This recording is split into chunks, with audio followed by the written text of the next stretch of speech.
Welcome दोस्तों। इस video में बात करने वाला हूँ पैरासीटामॉल ओवरडोज में कौन सी दवा उपयोग की जाती है, उसकी नॉर्मल डोज कितनी होती है, टॉक्सिक डोज कितनी होती है, इसके सिम्टम्स क्या होते हैं और इसका ट्रीटमेंट क्या होता है, उन सब के बारे में इस वीडियो में आपको जानकारी मिलने वाली है। तो इसमें अगर हम सबसे पहले बात करेंगे पैरासीटामॉल की नॉर्मल डोज कितनी होती है, तो पैरासीटामॉल की जो नॉर्मल डोज होती है वो होती है अकॉर्डिंग टू वेट के हिसाब से 15 mg पर केजी के हिसाब से इसकी नॉर्मल डोज मानी जाती है। अगर ये 15 से 25 तक आ जाता है, यानी mg पर केजी में आ जाता है, तो वो जो होता है टॉक्सिक इफेक्ट शो करने लगता है। और जो सीवियरिटी टॉक्सिक इफेक्ट शो करती है वो जब 150 mg पर केजी के हिसाब से डोज ले ली जाती है, यानी अगर पैरासीटामॉल 24 घंटे में यानी एक दिन में 4000 mg के हिसाब से यानी 4 ग्राम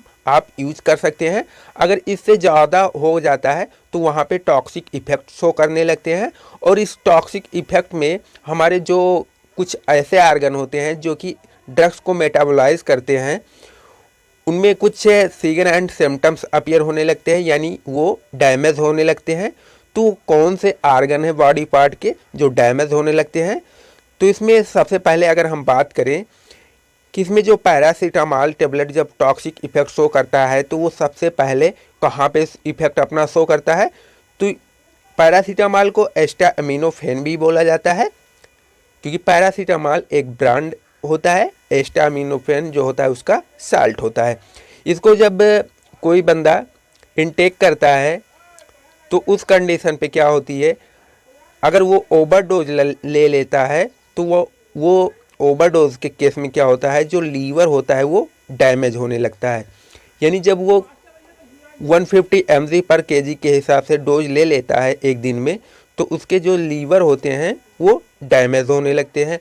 अब इसमें क्या होता है कि जिससे जो, क्योंकि ये फीवर को कंट्रोल करता है और पेन को कंट्रोल करता है, तो इसके लिए जो proper sign and symptoms appear होते हैं, उनमें सबसे पहला जो सिग्न सिम्टम्स अपीयर होता है वो होता है, क्योंकि यहाँ पे लीवर के केस में है, अगर लीवर डैमेज हो गया हो तो उसमें जो सबसे पहला लक्षण दिखाई देगा वो हो सकता है नौजिया हो सकता है, एब्डोमिनल एरिया में पेन हो सकती है और वहाँ पे सूजन आ सकती है, फीवर काफ़ी ज़्यादा हो सकता है, सीवियर फैटिग हो सकती है, स्लीपनेस की शिकायत हो सकती है, जॉन्डिस हो सकती है यानी LOI हो सकती है, एंड स्किन हो सकती है, डार्क कलर यूरिन का हो सकता है, लो ब्लड शुगर लेवल हो सकती है।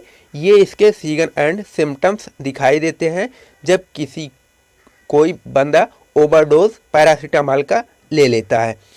अब आगे बात करें तो इसमें सबसे पहले जो पैरासीटामॉल के अगर क्लिनिकल फीचर से देखें इसके ओवरडोज में, तो पहले स्टेज में अगर वो 0.5 से लेकर 24 आवर में कोई सिम्टम्स अपीयर नहीं होता। सेकंड स्टेज की बात करें तो 24 से लेकर 72 आवर्स में कुछ जो है वो इसके इफेक्ट शो होने लगते हैं, जैसे कि हेपेटिक एमिनो ट्रांसफेरेज ALT और AST, right upper quadrant pen with जो लीवर होता है वो इनलार्ज हो जाता है, वहाँ पे ट्रेननेस आ जाती है, एलिवेशन प्रोथ्रोम्बिन टाइप्स होने लगता है और यहाँ पे धीरे धीरे लीवर में एबनॉर्मलिटीज चालू होने लगती है। थर्ड स्टेज की बात करें तो ये स्टेज शो होती है 72 घंटे से लेकर 96 घंटे के बीच में। इसमें कंफर्म हो जाता है उस बंदे को जॉन्डिस हो जाता है यानी पीलिया हो जाता है। यहाँ पे क्या होता है कि जो हेपेटिक एंजाइम होती है यानी hyper ammonia and bleeding distress, hypoglycaemia, lactic acidosis, renal failure, ये सारी प्रॉब्लम शो होने लगती है स्टेज थर्ड में, यानी कितने घंटे बाद, 72 से 96। स्टेज फोर्थ की बात करें तो ये 4th डे से लेकर 2 वीक के बीच में होता है। ये रिकवरी फेज माना जाता है, क्योंकि इसमें जो बंदा होता है अगर वो प्रॉपर ट्रीटमेंट ले लेता है तो वहाँ पे उसको धीरे धीरे वो ओवरडोज से, जो उसको ओवरडोज की प्रॉब्लम हो गई तो उससे रिलीफ मिलने लगती है। अगर हम इसमें बात करें कि पैरासीटामॉल के जो ओवरडोज हैं उसमें कौन सी एंटीबायोटिक सबसे ज़्यादा एंटीडोट्स कौन से यूज़ किए जाते हैं, तो उनमें जो मेनली एंटीडोट यूज की जाती है वो होती है N-एस्टाइलसिस्टीन, N-acetylcysteine, जो कि काफ़ी ज़्यादा यूज़ की जाती है जब PCM की एंटीडोट हो, यानी पैरासीटामॉल की एंटीडोट होने लगती है, क्योंकि ये सबसे पहला मेडिसिन यही चूज किया जाता है।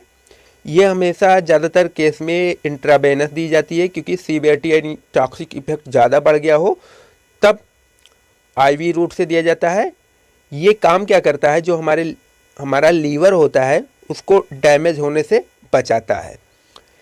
ये उस वक्त मोस्ट इफ़ेक्टिव होता है, यानी 8 घंटे के अंदर अगर किसी बंदे ने ओवरडोज ले ली है, अगर उसको 8 घंटे के अंदर N-acetylcysteine की इंजेक्शन दे दी जाती है तो उसको उतने साइड इफ़ेक्ट नहीं शो होंगे। अगर इसमें हम बात करें कि जैसे कि यहाँ पे अगर पैरासीटामॉल की ओवरडोज ले ली है तो वहाँ पे N-acetylcysteine जो है वो इंजेक्शन दिया जा रहा है या टेबलेट दिया जा रहा है, तो इसकी जो ओरल टेबलेट की डोज होती है 140 mg पर kg PO, यानी जब ज़रूरत हो तब दी जा सकती है।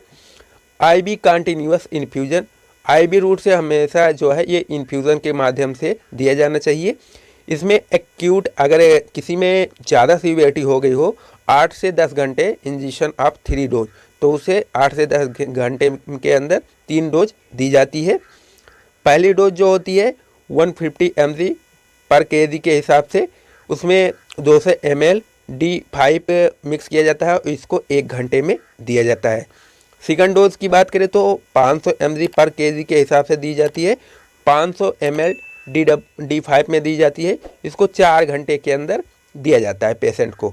अगर तीसरे डोज की बात करें तो 1000 mg पर kg के हिसाब से 1000 ml D5 में दी जाती है और इसकी जो टाइमिंग होती है वो 16 घंटे में, इसकी मेनली जो टाइम फिक्स की गई है वो 16 घंटे की फिक्स की गई है। अगर इस ट्रीटमेंट से उस बंदे को आराम नहीं मिलता तो उसको डॉक्टर के पास रिफ़र कर दिया जाता है। वैसे N-acetylcysteine जो होती है वो प्रिस्क्रिप्शन मेडिसिन है, यानी डॉक्टर के प्रिस्क्रिप्शन के थ्रू ही ये मेडिसिन आपको मिलेगी। तो दोस्तों ये जानकारी आप लोगों को कैसी लगी? अगर ये जानकारी आप लोगों को अच्छी लगी हो तो हमारे चैनल को सब्सक्राइब कर लीजिए। अगर ऐसी जानकारी और चाहिए तो हमें कमेंट ज़रूर करिए। थैंक यू दोस्तों।